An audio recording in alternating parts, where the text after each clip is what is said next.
제 평생에 큰 은혜를 받았던 설교문이 있습니다. 초대교회 교부였던 크리소스톰이 귀향을 갔습니다. 이제 마지막 죽음을 놓고 남긴 마지막 설교문입니다. 여러분, 저는 진리를 위해 떠나게 되었습니다. 진리와 함께 가는 길에 무엇이 두렵겠습니까? 죽음입니까? 아닙니다. 그리스도가 내 생명이 되기 때문입니다. 이 땅에 어디에서 쫓겨나는 것이 두려운 것입니까? 아닙니다. 이 땅에서 쫓겨나면 나는 새하늘과 새 땅이 나를 기다립니다. 소유를 빼앗기는 것이 두렵습니까? 그렇지 않습니다. 모두를 빼앗긴다 할지라도 다시 하늘에 쌓일 것입니다. 저들이 나를 산으로 몰아낸다면 나는 엘리야가 될 것입니다. 저들이 나를 구덩이에 던진다면 나는 예레미야가 될 것입니다. 저들이 나를 바다에 던진다면 나는 요나가 될 것입니다. 저들이 나를 돌로 친다면 나는 스데반이 될 것입니다. 저들이 나를 매로 치면 나는 사도 바울의 영광을 차지할 것입니다. 그러므로 어떤 것도 아무것도 나는 두려워하지 않습니다. 이것이 크리소스톰이 마지막 귀향에서 죽음 앞에 했던 마지막 설교문입니다. 여러분, 저 천국을 바라보는 그런 그리스도인들만이 고백할 수 있는 신앙의 고백입니다. 아무나 할 수 있는 게 아니에요.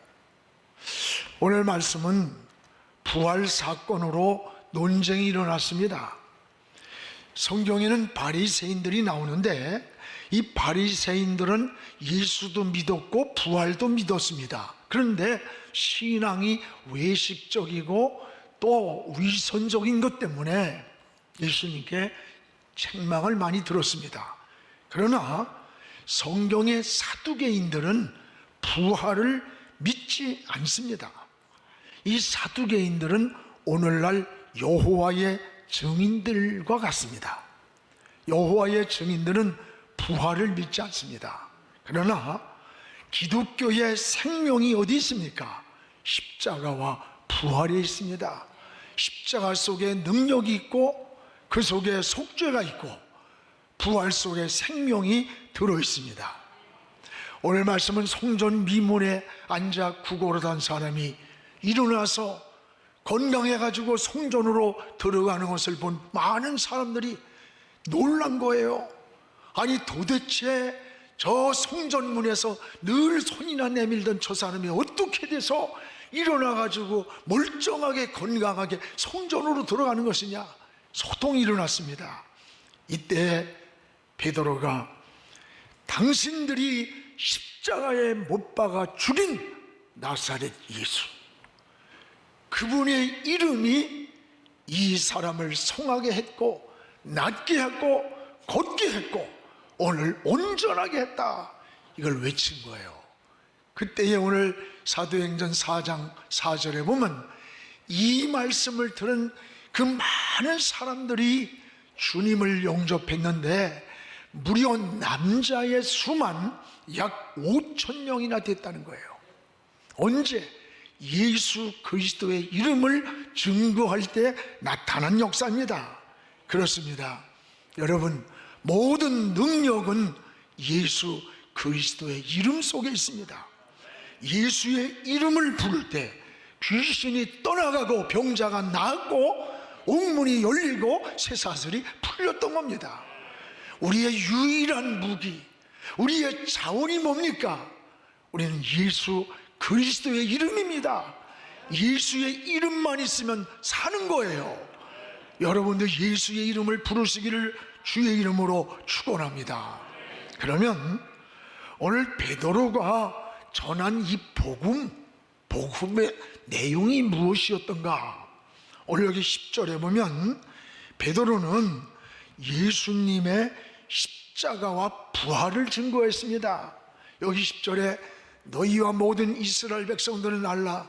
너희가 십자가에 못 박고 하나님이 죽은 자 가운데서 살리신 나사렛 예수 그리스도, 이 이름으로 이 사람이 건강하게 되어 너희 앞에 섰다. 바로 신앙의 본질은 십자가와 부활입니다. 베드로는 이 일로 인해서 감옥에 갇히고 핍박을 당하는 거예요. 그럼에도 불구하고 오늘 18절에 예수의 이름으로 말하지도 말고 가르치지도 말라고 위협을 하면서 풀어줄 때, 그때 베드로가 이렇게 말합니다. 19절 20절에 너희 말 듣는 게 옳으냐? 하나님의 말씀을 듣는 게 옳으냐? 우리는 보고 들은 것을 전하지 않을 수 없다. 목격을 했다는 거예요. 이걸 증인이라고 그래요. 십자가와 부활의 증인이라고, 그 죽음 앞에서도 두려워하지 아니하고 지금 담대하게 전하는 거예요. 이것이 초대교회 성령을 통한 하나님의 놀라운 역사임을 볼 수가 있습니다. 여러분, 신앙은 환경이 문제가 아닙니다. 바람도 문제가 아닙니다. 환경은 언제라도 변합니다. 바람은 언제라도 우리에게 불어오기 때문입니다. 문제가 뭡니까? 믿음입니다. 믿음이 문제예요.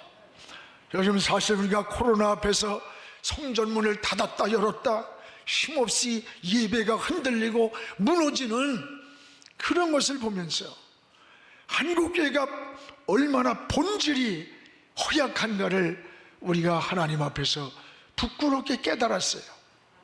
신사참배 때 고수리 노릇을 하던 목사들이 지금 역사 앞에 얼마나 부끄럽습니까? 그때 여러분 다 신사참배를 총회가 노회가 가결할 때 주기철 목사님은 뛰어나와서 안 됩니다, 안 됩니다. 결코 우리는 신사 앞에 절을 할 수 없습니다. 그러나 그 주기철 목사를 목사 면직을 시켰어요. 제명을 시켰어요. 오늘날 역사 앞에 고수리 노릇을 했던 목사들의 이름들이 얼마나 부끄러워요. 이 종교개혁지를 가보면 종교개혁자들을 핍박할 때 굉장했습니다. 마치 개장 같은 곳에 한 1m밖에 안 되는 이런 철정에다가 사람을 집어서 엎어놓고 사람을 아주 그냥 잔인하게 거기다가 개밥을 주듯 먹을 것을 주면서 신앙을 부정하게 만드는 거예요. 배교하라고 고문을 하는 거예요. 그런 고난에, 무서운 고난을 당하면서도 우리 종교개혁자들은 신앙이 변질되지 않았습니다. 믿음을 지켰습니다. 직장을 빼앗기고 집을 빼앗기면서도 그들은 예수 그리스도를 부정하지 않았어요. 그 이름을 붙잡고 믿음을 지켰던 거예요. 여러분, 신앙은 이 본질이 중요한 겁니다. 본질이 뭐예요? 바로 십자가와 부활입니다. 오늘은 본질을 놓치지 않아야 되는 거예요. 본질은 성령 충만함이에요. 하나님 손에 붙잡히는 거예요.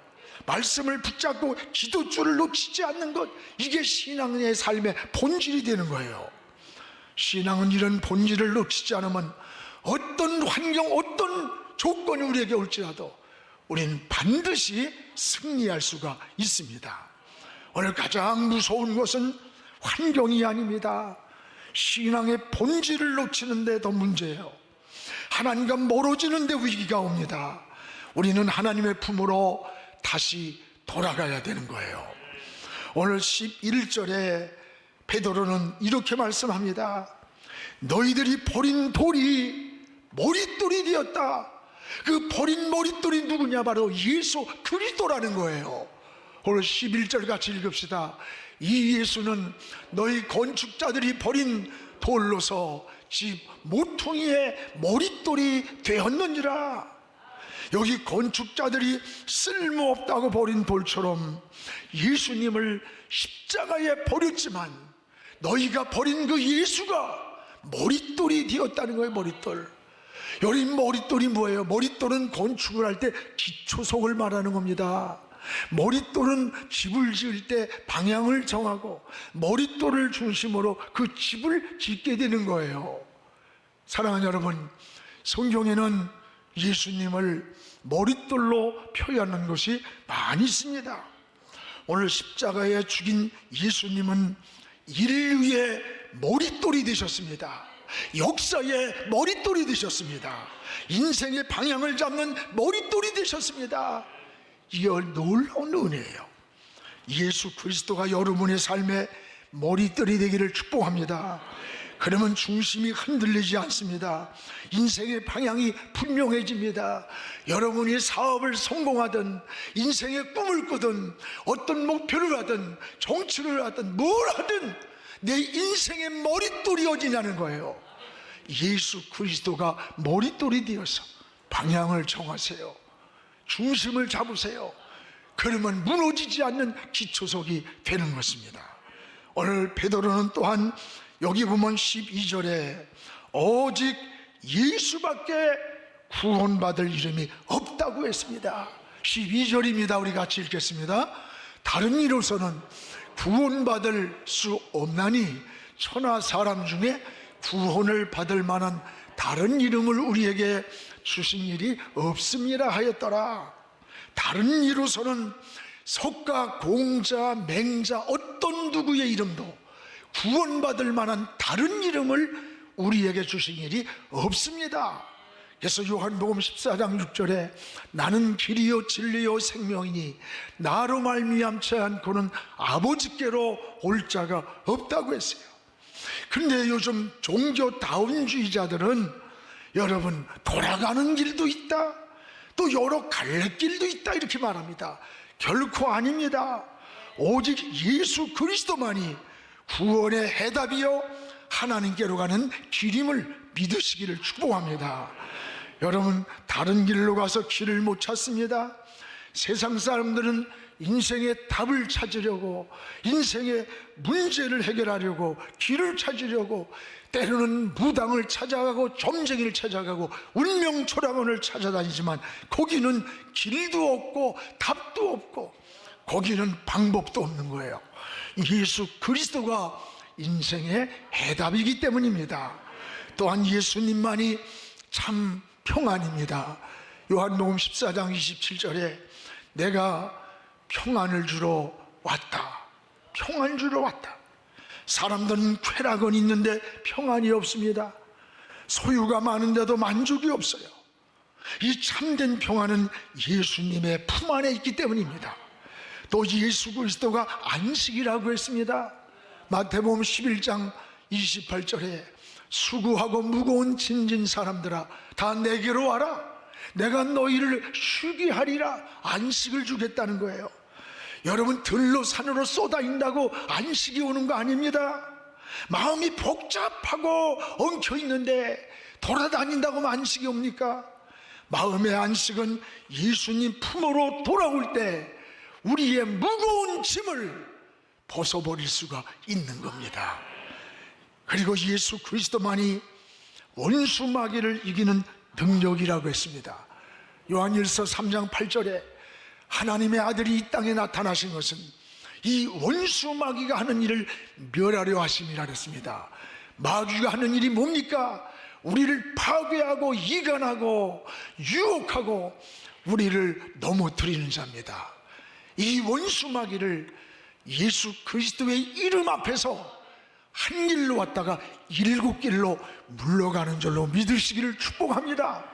사랑하는 여러분, 오늘 베드로는 바로 이 십자가에 죽으신 예수, 다시 살아나신 부활의 예수, 이 이름이 우리 인생의 문제를 해결하고 우리에게 길을 열었고 우리에게 천국 가는 영원한 해답이라고 하는 것을 목숨을 걸고 전했던 거예요.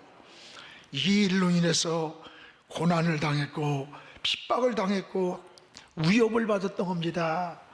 그러면 어떻게 이런 죽음도 두려워하지 않는 신앙의 담력을 가지고 이렇게 복음을 전할 수 있었을까? 오늘 여기 19절에 보면 하나님 앞에 설 때의 이 담력을 얻었다는 거예요. 우리 19절을 한번 같이 읽겠습니다. 베드로와 요한이 대답하여 이르되 하나님 앞에서 너희의 말을 듣는 것이 하나님 말씀을 듣는 것보다 옳은가 판단해봐라. 하나님 앞에서라는 말을 주목하시기 바랍니다. 지금 하나님 앞에서 하나님이 보고 있고 하나님이 듣고 있고 하나님이 알고 계시는 이 앞에서 오늘 여러분 지금 죽을지도 모르는 이 당시는 이 제사장들, 종교 지도자들이 재판의 판결권을 가지고 있어요. 구속도 시키고 사형도 시킬 수 있는 판결권을 가진 제사장, 사두개인, 종교 지도자들의 그 권력, 시퍼런 칼날의 권력 앞에서도 나는 하나님 말씀을 듣겠다, 당신들의 말을 듣지 않겠다, 이건 곧 감옥으로 가든 죽음으로 가는 길이에요. 여러분, 사람이 죽음 앞에 두렵지 않은 사람이 어디 있어요? 그런데 이 담력이 어디서 나왔느냐? 신앙인은 담력이 배짱에서 나오는 거 아니에요. 여러분, 베드로가 배짱이 좋은 것 같은데 보세요. 나약한 그 계집종 앞에서 노두한 패다 할 때 벌벌 떨면서 주님을 3번씩 부인하잖아요. 여러분, 우리의 담력은 하나님 앞에 설 때 하나님이 주시는 거예요. 하나님 앞에 서는 시간에 하나님이 주는 것임을 고백해야 돼요. 다니엘을 사자굴 속에 집어넣는다고 할지라도 하루에 3번씩 예루살렘 쪽을 향해 창문을 열고 기도할 수 있었던 이 담력은 하나님 앞에서 인생을 살았기 때문에 이 담력이 있었던 거예요. 오늘 여러분, 신앙에 흔들립니까? 작은 이익 앞에서, 유혹 앞에서, 환경 앞에서 오늘 우리가 하나님 앞에서 올로 베드로처럼 고백할 수 있는 그런 신앙이 되기를 축복합니다. 또 하나 확실한 신앙의 체험이 있을 때 담대해지는 거예요. 오늘 20절에 보면 이런 말씀이 나와요. 우리는 보고 들은 것을 말하지 아니할 수가 없다. 십자가에서 죽으시고 살아나신 것을 보고 들은 건데 어떻게 말하지 않을 수 있느냐? 이게 뭐예요? 목격자라는 거예요. 우리가 증인이라는 거예요. 우린 봤다는 거예요. 확신입니다. 확신. 여러분, 신앙의 가장 중요한 게 뭐냐? 확신입니다. 구원의 확신. 나는 지금 죽어도 난 천국 간다고 하는 이 확신이 있어야 돼요. 믿음의 확신. 여러분, 하나님이 나와 함께 하신다는 확신. 기도하면 하나님은 어떤 방법으로든 우리의 기도를 듣고 있다고 하는 확신. 이것이 중요합니다. 우리가 예수의 증인이라고 말했습니다. 우리는 갈림길에 놓일 때마다 이렇게 갈팡질팡하지 말고 여러분, 하나님 편에 굳건히 서기를 주님의 이름으로 축복합니다. 위기가 다가오고 환난이 다가오고 사실 풍랑이 다가올 때 신앙이 무너지는 거 아닙니다. 언제 무너지느냐? 오히려 신앙이 편안할 때 더 무너지기가 쉽다는 걸 알아야 돼요. 당신 지금 암입니다. 진단을 받는 그 시간, 여러분 판정받고 보세요. 울면서 주님 살려주세요, 살려주세요. 처리하고 금식하며 막 매달려요. 오늘 여러분, 한국교회가 언제부터 무너지기 시작했는 줄 알아요? 경제가 3만 불 시대를 올라가면서부터 신앙도 오히려 무너지기 시작했다는 거야. 한국교회 영적인 침체기가 걷잡을 수 없이 왔다는 거예요. 여러분, 풍요가 신앙을 나태하게 만들고 향락 문화가 온 세상을 휩쓸어버리고 교회도 신앙도 그것으로 함몰되어 가는 거예요. 신앙을 다시 회복해야 됩니다. 오늘 우리 믿음이 여러분 편안할 때, 풍요로울 때 더 위험하다는 것을 잊지 않기를 바랍니다. 그래서 무조건 가정에 복을 주세요. 뭐 남편 아니에요. 어느 목사님이 그 고백을 해요. 성도들이 매일 찾아와서 목사님, 우리 남편 시험을 보는데 시험에 합격하게 해주세요. 승진의 기회가 돼 승진되게 해주세요. 작정기도 합니다. 사업하는데 이 사업에 오달 붙여서 잘 되게 해주세요. 그래서 그들이 이야기한 대로 매일같이 그 기도를 했대요. 한 3년쯤 지났는데 이들이 찾아와서 하는 말이, 목사님, 우리 사업 무너져도 괜찮아요. 그 인간 돌아오게 해주세요. 우리 직장 떨어져도 괜찮아요. 제자리 찾고 가정에 살아서 제자리를 멈추게만 주세요. 여러분, 축복이라는 게 뭐예요? 저는 솔로몬의 기도가 기가 막힌 기도입니다. 하나님, 나에게 가난하게 마소서. 가난해서 남의 것을 탐을 낼까 두렵습니다. 하나님, 나를 너무 부하게 맞아서 하나님을 모를까 할까 두렵습니다. 내가 믿음이 약한데 여러분이 막 세상에 지위가 높고 권력을 갖고 어떤 소유가 너무 많아지면요, 이 믿음의 저울추가 기울어요. 진짜 복은 억만금이 내게 주어져도 이 저울추가 믿음이 기울지 않아야 그게 복이라는 거예요. 얼마 전에 모 기업에 여러분 이름을 대면 다 알아요. 1년에 64억을 선교비로 내놓는다는 거야. 전 놀랐어요.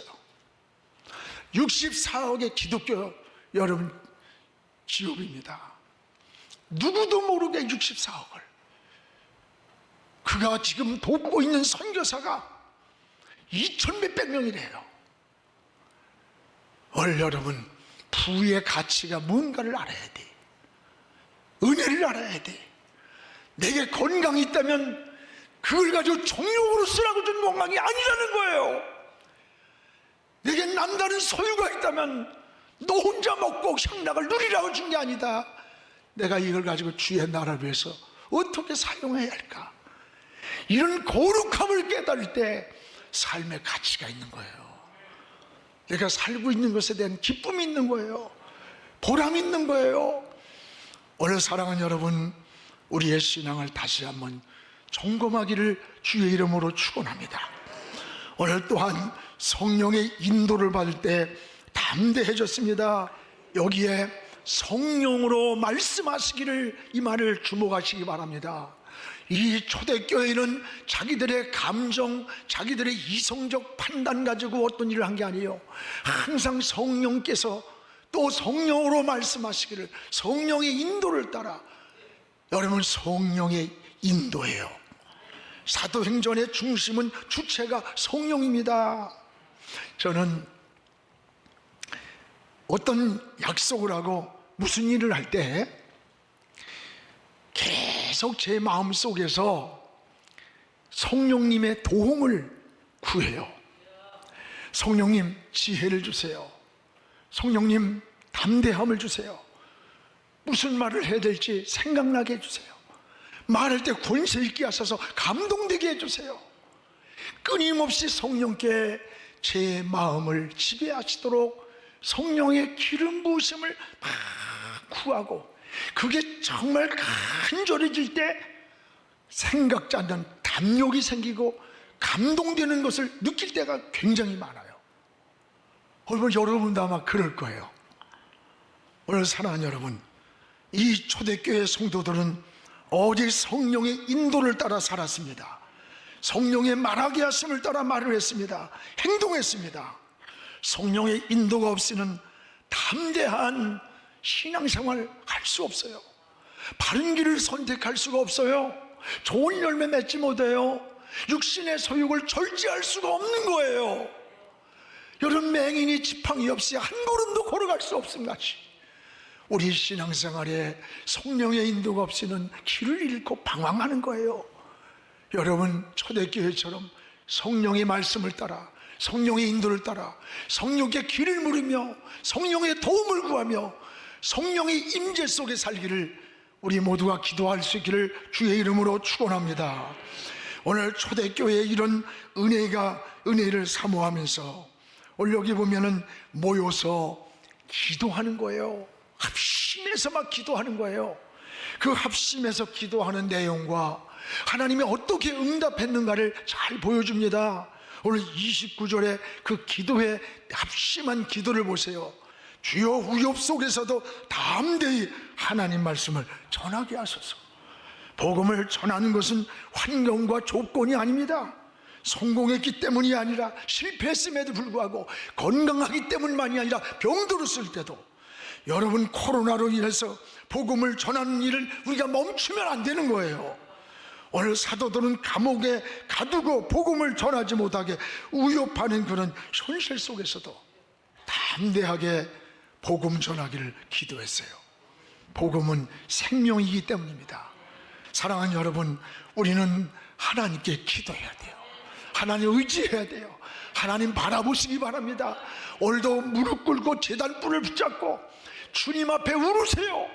사람 앞에서 울지 말고 하나님 앞에 우세요. 그 눈물을 기억하시고 하나님의 역사를 이룰 줄로 믿습니다.